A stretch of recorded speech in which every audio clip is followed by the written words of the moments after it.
అందరికీ సంబంధించి ఒక విషయం చెబుదాము అని. చాలా మందికి తెలిసే ఉండవచ్చు. ఇది నేను పొద్దున మార్చుకున్నప్పుడు నాకు అనిపించింది నేను అందరికీ ఒకసారి తెలియజేస్తే బాగుంటుంది అని. అయితే ఈ యజ్ఞోపవీతం గురించి ఒక సామెత ఉంది లోకంలో. ఎగదీస్తే బ్రహ్మహత్య, దిగదీస్తే గోహత్య అన్నారు. అంటే యజ్ఞోపవీతం తీసేటప్పుడు ఇట్లా పైనుంచి తీరాదు, పాదాల నుంచి తీరాదు. మరి ఎలా తీయాలి అంటే మీకు చూపిస్తున్నాను.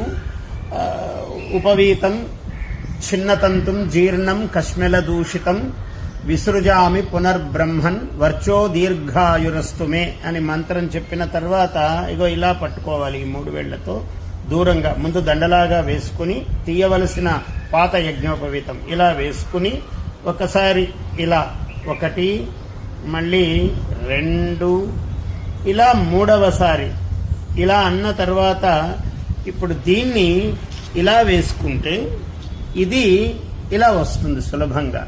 చూడండి, అంటే ఇది పైనుంచి తీసినట్టు కాదు, కింద నుంచి తీసినట్టు కాదు, ఎటువంటి దోషము ఉండదు. యువకులకు, ఆసక్తి కలిగినటువంటి వాళ్ళందరి కోసము ఇది తెలియజేస్తున్నాను. జయోస్తు. ఆశీర్వచనం.